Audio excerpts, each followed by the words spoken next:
Bom,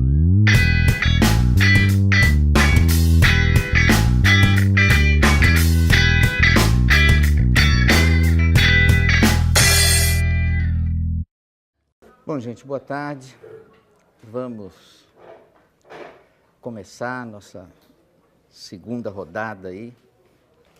Nós começamos o percurso da gente, assim, na semana passada, com uma ideia bem geral de educação como uma busca permanente de um equilíbrio entre a conservação e a transformação. Quer dizer, o fim da educação era a ação no sentido bem nobre da palavra, né?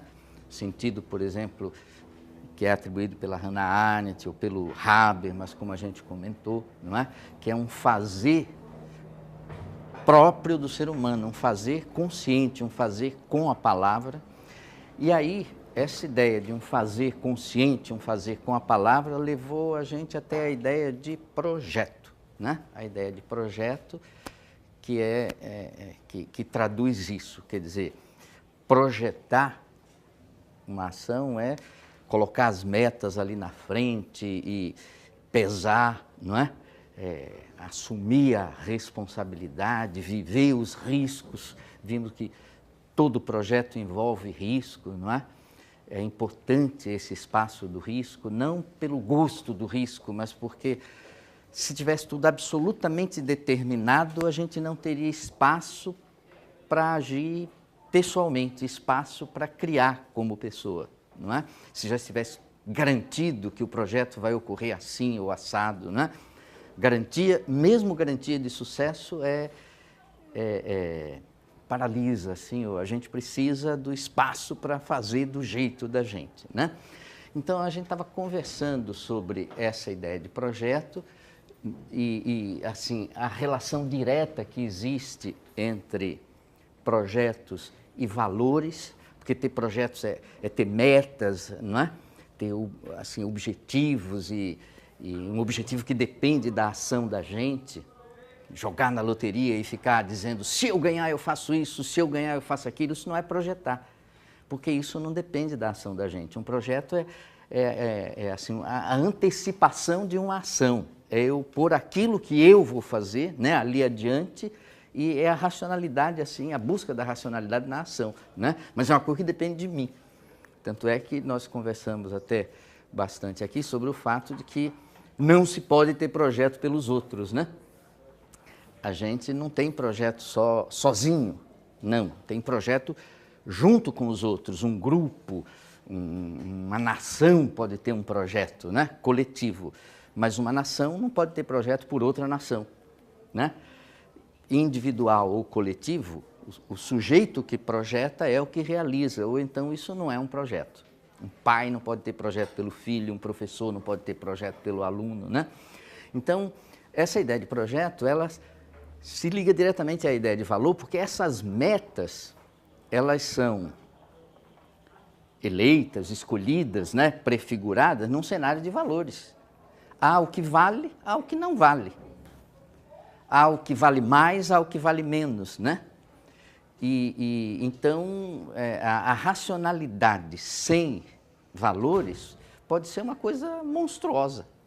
O Goya, que é um pintor interessante, né? Ele tem uma fase de gravuras, e as gravuras do Goya são muito valiosas, assim, muito ricas, muito, assim, interessantes. E uma das gravuras mais conhecidas do Goya, pintor, não é? Que fazia aqueles desenhos de bico de pena, uma das gravuras mais famosas do Goya tem o seguinte título: Os sonhos da razão produzem monstros. Não é? É preciso estar alerta a isso, que não basta arquitetar, projetar tudo maravilhosamente, né, desprovido de uma arquitetura de valores, não é? Nós também falamos um pouquinho sobre a relação que existe entre o projeto e o jogo, não é? O projeto parece assim, o lugar da racionalha, da racionalidade, a gente projetar o que quer, né? Ter projetos no sentido de dizer, eu vou fazer isso, eu vou fazer aquilo, eu vou estudar, eu vou, não é? E há aquele outro lado, que é viver a vida como se a vida fosse um jogo. Vamos jogar, né? Vivendo e aprendendo a jogar, essas coisas assim, né? E esse debate, jogo, projeto é interessante porque são como vasos comunicantes e o tubinho que liga o jogo ao projeto é a ideia de risco, não é? É o risco que é inerente ao jogo e que é inerente ao projeto, não é? Só que uma coisa é a gente reconhecer os limites da racionalidade, os limites do projetar, o que é uma declaração de que você tem saúde mental, não está na apoteose de achar que tudo você projeta, não é? Outra coisa extrema é você assumir a irresponsabilidade pelas suas ações, pensando assim, não, eu estou jogando aqui, vamos ver o que que dá, não é? Então, isso é o supremo assim, da irresponsabilidade, não é? Então, onde o equilíbrio? A gente o tempo todo está projetando e o tempo todo a gente está consciente de que não depende só do nosso projetar, que tem algo mais aí que define as coisas que não depende do projeto da gente, não é? Isso independente de qualquer crença religiosa. Quando se tem uma religião, isso aí tem um certo horizonte, mas independente de qualquer crença religiosa, né? Na própria matemática, mais formal, há um resultado interessante, né? Chocante até, que chocou toda a comunidade, né? De matemáticos e tudo, um fato mais ou menos de 1930, 31, que é um teorema, né? Demonstrado por Gödel, Kurt Gödel, né? Um teorema de Gödel, 1931, não é?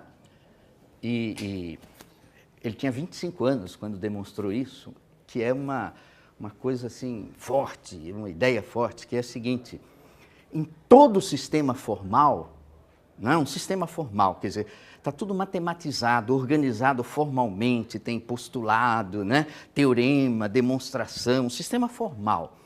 Todo sistema formal, a partir de um certo tamanho, eu já explico o que é isso, a partir de um certo tamanho, não é? Tem proposições dentro de si, dentro do sistema, que são indecidíveis, que ninguém sabe dizer se são verdadeiras ou falsas. Isso não é uma falha, isso é uma característica dos sistemas formais a partir de um certo tamanho, não é? Esse um certo tamanho é assim, um sistema formal em que cabem os números naturais.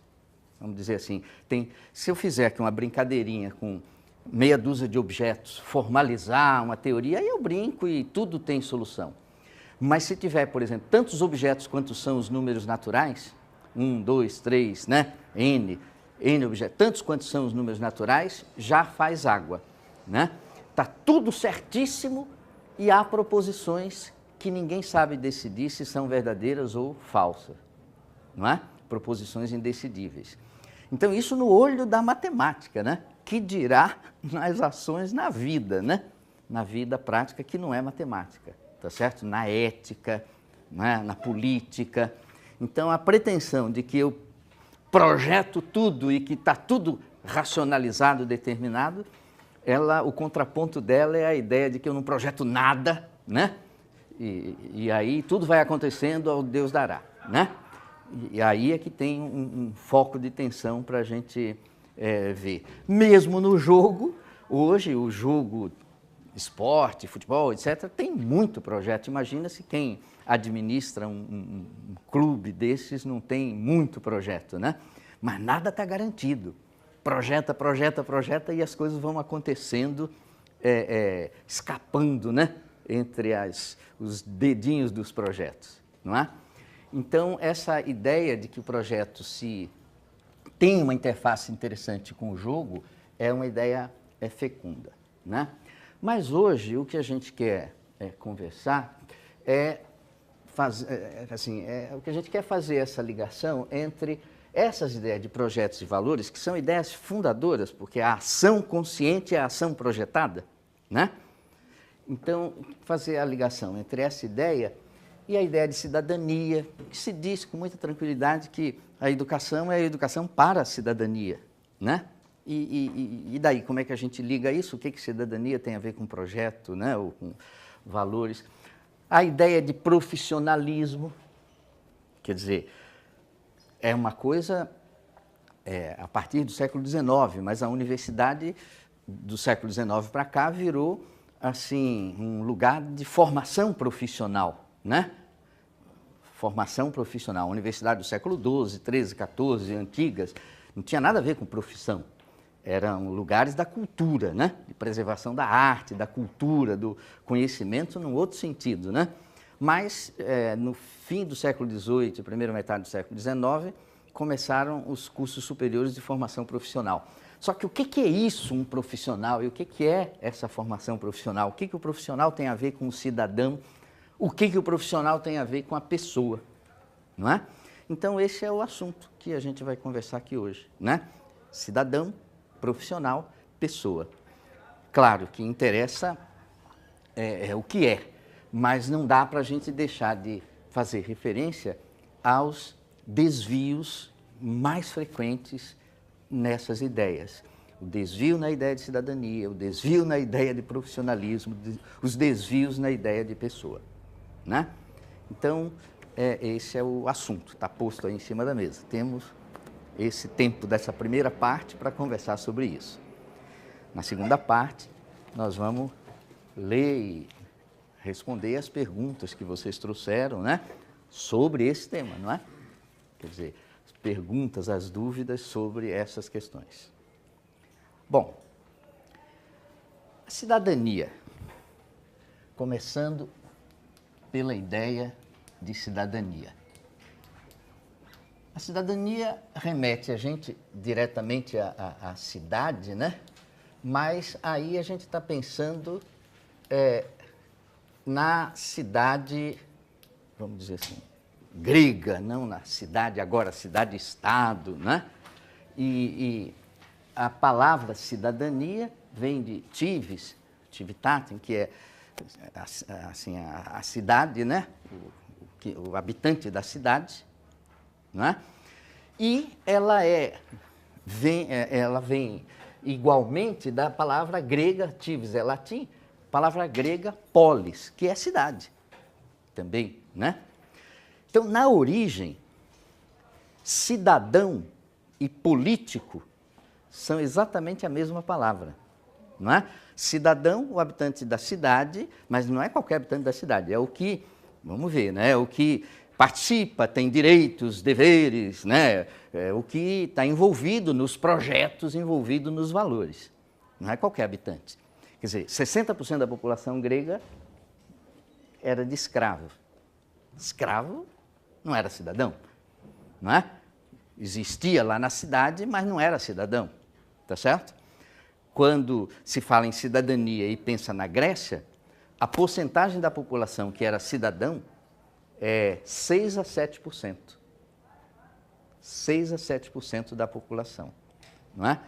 Porque o escravo não era, já sai aí quase 60%. A mulher não tinha participação política, não é? A mulher não era cidadão. O cidadão, como participa dos destinos, a mulher estava fora.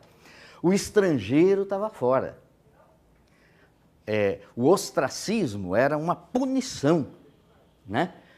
Você, quando fazia uma besteira, e muitas vezes era preventivo, você nem fazia, ameaçava fazer, mandava você para outro lugar, mas porque em outro lugar você era estrangeiro, então você não tinha direitos, deveres, ficava lá, vivia a sua vida como o escravo vivia, mas sem participação política, né? Então a cidadania grega é o habitante da cidade, mas não é qualquer habitante da cidade. Os outros que não eram cidadãos, sabe como eram chamados? Eram chamados de idiotas. Não era xingamento. Ídio de idiosincrasia. Não é? O que é uma idiosincrasia? Uma coisa assim própria, peculiar de uma pessoa, né? Então, o idioma e tudo. Idiota era assim, aquele que, ó, você tem que se preocupar com você. A cidade deixa para o cidadão, né? A cidade é para o cidadão. E o que não é, o que mora na cidade, mas não tem direito, não tem, vive lá, mas não é cidadão, era chamado de idiota. Veja que sabedoria grega, né? Que nitidez na distinção entre político, que é o habitante da polis, e idiota, né? Essa nitidez o tempo foi matizando, né? Essa distinção nítida entre político e idiota. Aí, o habitante da cidade que tem direitos, deveres, mas que, numa palavra, participa, né? Participa da vida na cidade, não é? E esse participar significa o quê? Significa que os projetos, não com essa palavra necessariamente, mas o destino da cidade, as metas, os valores no sentido das prioridades, o que vale mais, o que vale menos, o que nós vamos fazer agora, o que não vai ser feito, não é?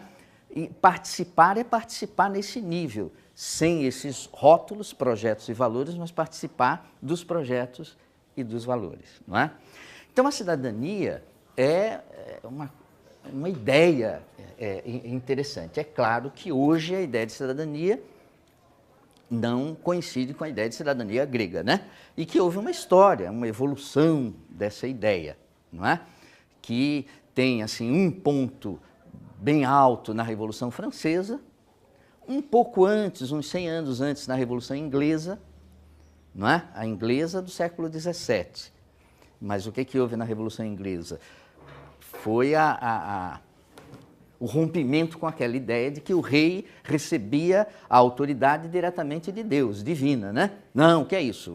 Queremos a família real, está aí a família real, não sei o que lá, mas vai trabalhar para nós, quer dizer, vai olhar para... simbólica, não é? O poder é simbólico, tem uma Câmara de Deputados, tem, não é? O legislativo funciona, então se criou a Constituição e a democracia constitucional, ainda que com a monarquia, né? Na inglesa. Na francesa é que surge a República com as características de agora, mas aí já no século XVIII, não é? 1780 e tanto, a francesa. Quer dizer, na Revolução Francesa é que há, por exemplo, um documento chamado Declaração dos Direitos do Homem e do Cidadão, né? Declaração dos Direitos do Homem e do Cidadão. Então, direitos, né? A garantia de direitos. Claro que quem fala de direito, não é? Tem que falar de dever, direitos e deveres, né? Mas isso daí é o que se associa mais diretamente à ideia de cidadania. Quando a gente vê, depois da Segunda Guerra, a Declaração Universal de Direitos Humanos, né? Que é de 1950, por aí, né? Aí você vê um documento que eu acho que cada um de nós, como professor, um dia na vida devia levar na sua sala, né? Para ler com os alunos na escola básica. É um documento, 30 artigos, numa linguagem amigável, né? E você vê os 30 artigos, praticamente 27, ou sei lá, 28, falam de direitos. Declaração Universal de Direitos Humanos, né? É natural isso, porque esse documento surge numa época em que o mundo está desestruturado, está precisando disso, dessa reorganização e garantir o direito, né? Mas houve muita discussão documentada na época de se equilibrar direitos e deveres. E hoje a gente tem uma certa consciência de que precisaria haver uma Declaração Universal dos Deveres Humanos, né? Um psicanalista famoso, importante, chamado Viktor Frankl, a primeira vez que ele veio aos Estados Unidos, não é? Aí mostraram para ele, os americanos muito orgulhosos, assim, olha, a Estátua da Liberdade. Ele olhou e falou, olhou do outro lado, e cadê a Estátua da Responsabilidade? Né? Onde que está? Né? Então, mas era aquele o momento, né? E a ênfase nos direitos. Mas Um desviozinho é a gente associar a cidadania diretamente a direitos e deveres. Eu acho que a ideia fundamental é a ideia de participação, né? Participação, porque ao pensar em direitos e deveres, logo vem a ideia de leis, não é? Normas. Então, associar a cidadania à lei, né? Cumprir a lei e você se sentir cidadão cumprindo a lei e tudo, e é isso. Mas, na verdade, as leis estão aí para garantir o quê? A participação, né? As leis eleitorais para garantir a participação nas eleições políticas, as leis têm essa função de organizar a vida social para garantir a participação. É importante, não é, chamar atenção para o fato de que a cidadania tem âmbitos em que elas se exercem, âmbitos bem nítidos, assim, em que ela se exerce, a cidadania, né? E que a gente não pode, a meu ver, extrapolar. Por exemplo, a família não é uma democracia. Não é? Ninguém elege na família quem é o pai. Vamos eleger o pai, né? Eleger a mãe. Os papéis são diferenciados, não é? A escola não é uma democracia. Os papéis são diferentes. É claro que tem que haver, não é, democracia na educação, a ideia de participação tem que estar presente na família, mas literalmente a família não é uma democracia, a escola não é, a universidade não é, né? É claro que não é pular de um extremo para o outro, aí pegar o oposto, né? Isso aí é como eu chegar aqui e dizer assim, isso aqui não é vermelho. Aí a pessoa, não, então você está dizendo que é verde? Eu não estou dizendo que é verde, eu estou dizendo que não é vermelho, né? Entre um extremo e outro extremo tem um monte de possibilidades. O âmbito, por exemplo, jurídico é o primeiro, quer dizer, jurídico é o das normas diretamente, né? Então, no terreno jurídico, de leis, de normas, né? Isso é um âmbito típico, prototípico da democracia, né? Da cidadania. Esse respeito às normas, a garantia de direitos, deveres, etc. O econômico, certamente, também, não é? O econômico. Agora, por exemplo, não faz parte desse âmbito da democracia o terreno do gosto, a estética. As pessoas não são obrigadas por lei a gostarem de uma coisa ou de outra, não pode, né? Criar uma lei dizendo o que você tem que gostar, ou então criar uma regra de maioria, que é fundamental para a democracia, né? Mas no terreno do gosto. Se a maioria gosta disso, então, mesmo que Samuel não goste, ele tem que passar a gostar, porque a maioria gosta. Não é por aí, né? O terreno religioso. Primeira preocupação de um Estado é a separação, né, entre a igreja, assim, ou a religião e o Estado, né? A separação, não é? Quando essas coisas começam a se misturar, a gente sente que algo está funcionando mal, né? Nos Estados Unidos, na Constituição, na primeira emenda, já está lá a separação nítida. Uma coisa é uma coisa, outra coisa é outra coisa. É outro âmbito. Ninguém decide se crê ou não crê por algum tipo de regra da maioria. Isso é uma coisa que a gente diz assim, é uma coisa pessoal, não é? Pessoal, então eu estou remetendo para o outro conceito, para a ideia de pessoa, não é? O terreno do gosto, não é? Das crenças, não é? E há âmbitos assim que ultrapassam assim muito o jurídico, o econômico, não é? O político é regulado por norma aqui, né? Das leis assim políticas. Agora há outros que não são. Vejam vocês que mesmo uma situação drástica, assim, nítida, como a da Revolução Francesa, quais eram os grandes valores, assim, os grandes valores que pautavam, assim, a Revolução Francesa? Vamos ver. Era o quê? Era liberdade, igualdade e fraternidade, não é isso? Tem até uma trilogia interessante, 3 filmes com esses títulos, né? Um filme é a Igualdade é Branca, a Fraternidade é Vermelha, não é? E 3 filmes assim bem interessantes. Pois bem, mas a liberdade, a igualdade e a fraternidade tinham âmbitos na Revolução Francesa. Não era assim, então não pode prender ninguém, porque se a liberdade é o valor maior, não pode prender ninguém. Não, não era isso. A liberdade era no plano da cultura. Liberdade no plano cultural. Aqui que se falava de liberdade, não é? No terreno, assim, econômico, se procurava era a igualdade, não é? Garantia, assim, de direitos. E no terreno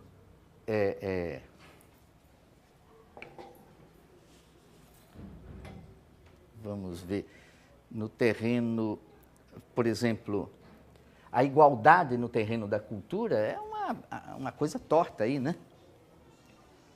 Não é? E no terreno, assim, político, vamos dizer, não sei se cultural, econômico, jurídico. Não, aqui eu troquei um pouco. Aqui é cultural, jurídico, não é? E econômico. No terreno jurídico é que se falava da igualdade, jurídico, quer dizer, das leis. Todos são iguais perante as leis. Agora, não tinha sentido falar de liberdade no plano jurídico, porque então não pode prender ninguém, não é? Tirar a liberdade, né? E no terreno econômico é que se pregava essa fraternidade. Não era assim, a liberdade no terreno econômico, nem a igualdade no terreno econômico, não era isso. Então, era bem essa matriz assim, ó, a liberdade no plano da cultura, a igualdade no plano jurídico, a fraternidade no terreno econômico, né? Isso era o pensamento desejoso, era o que se queria, né? Não era assim, esses valores assim, independente do âmbito, de liberdade para o que der e vier, né? A marca forte, se a gente vai delimitar âmbitos da liberdade, era nesse plano. Só que veja no que deu, nunca se cortou tanto pescoço pelas pessoas pensarem de modo diferente, não é? Foi uma sangria lá desatada, não é? E a fraternidade derivou suavemente do econômico para o religioso e para outros terrenos, não é? Quer dizer, no terreno econômico, tudo menos essa ideia de fraternidade, né? Mas isso é só, assim, uma ideia de dizer que a cidadania tem âmbitos, não é? Em que ela se exerce. Na verdade, querer, não é? Transportar, ou assim, universalizar essa ideia para todos os âmbitos da vida é absolutamente inconveniente. Como eu falei, a família não funciona assim, por exemplo, não é? A questão-chave para a gente olhar melhor até para isso que está dito aqui é a questão da pessoalidade, a questão da pessoa. Quando se diz que a educação é a educação para a cidadania, eu diria, eu pego os Titãs aí, os Titãs têm uma música que é assim, a gente não quer só comida, a gente quer, como é que é? Comida, diversão e arte, né? Então, a gente não quer só cidadania, a gente quer cidadania, mas quer a pessoalidade, quer dizer, e essas coisas não brigam umas com as outras, não é? Quer dizer, a educação é a formação para a cidadania? Sem dúvida, mas tem que ser mais do que isso, né? Tem que ser a educação para a formação da pessoa. Agora, a pessoa inclui o cidadão. e é mais do que o cidadão. Por exemplo, nós todos que estamos aqui somos iguais como cidadãos. Não somos? Iguais perante a lei, iguais diante do que é regulado por norma. Isso é a cidadania. Então, nós somos todos iguais como cidadãos, mas nós somos todos diferentes como pessoas. Não é? Todos, como pessoas, somos diferentes. E a gente não vem para a escola para ficar tudo igual, né? Para poder igualar. Longe disso. Então, a escola não vem para trabalhar apenas nesse nível da formação da cidadania. A questão da norma, da legitimidade da norma, né, que é uma questão tão cara assim ao Foucault, não é? E que ele discutiu e tão bem, criticou tão bem como as instituições médicas, né, as escolas e a política, não é? Aí o que está em questão é a legitimidade, o que torna uma norma legítima, não é? O que torna uma norma legítima. Essa é a questão fundamental da ética, não é? Quer dizer, nós vamos encerrar essa nossa viagem aí na última passagem. O tema, você olha aí no cronograma, é justamente ética e educação. E a grande pergunta, com a resposta ampla, aberta, não é? Não determinada, é o que torna uma norma legítima, não é? Claro que o Foucault critica uma escola que é caracterizada de uma determinada maneira, uma instituição, um hospital que é caracterizado de uma determinada maneira, um Estado de uma determinada maneira, não é? E ele tem razão na crítica, ele está criticando as instituições que concretamente existem, não é? A Revolução Francesa e toda a teoria política está falando de um wishful thinking, né? De um pensamento desejoso, de como se gostaria que as coisas fossem. Não dá para a gente assim, ignorar a força, a importância desse movimento, do que foi a Revolução Francesa, né? Mas o modo como ele se desenvolveu, se realizou, é um modo... É muito difícil, é uma questão complexa você dizer se foi uma coisa boa ou uma coisa ruim, não é? Pelos os mil desvios aí. Há livros e livros estudando a Revolução Francesa. Agora, fatos são fatos. O primeiro documento, assim, Declaração dos Direitos do Homem e do Cidadão, está lá, não é? O desenrolar disso, a gente perdeu o controle. Foi um projeto que se descontrolou. O risco de descontrolar havia, e esse projeto desandou, não é? Você vê um projeto interessante assim que também teve essas perturbações, o da reforma do Calvino, Lutero, Calvino, não é? Era uma coisa, uma ideia assim bonita na origem, não é verdade? Porque não precisamos de alguém que leia o livro sagrado para nós, ensina todo mundo primeiro publica a Bíblia em inglês, não em latim, né?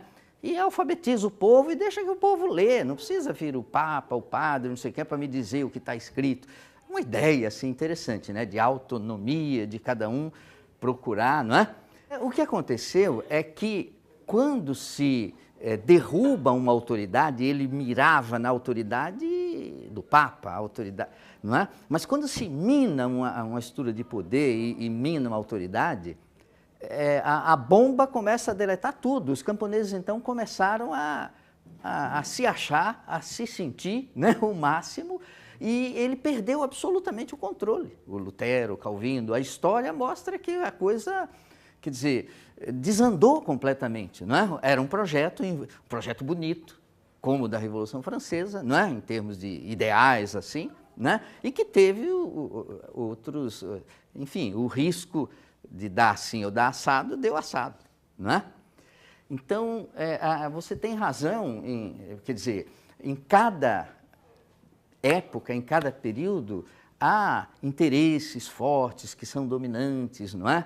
Predominantes, não é isso? A gente vive hoje uma situação análoga, quer dizer, o direito está garantido na lei. O direito está garantido na lei. Só que 48% da população do mundo vive com menos de $2 dia. que dá uma renda per capita de 700 e poucos dólares ano. O PIB mundial, se você somar o PIB de todos os países, né? Pega os da ONU e tudo, pega uns 200 países, soma todo o PIB, divide pela população mundial, dá cerca de 8 mil dólares de renda per capita. 8 mil dólares. Só que a metade, quase a metade, vive com menos de 700 dólares. Que igualdade é essa? Que liberdade é essa? Que fraternidade é essa?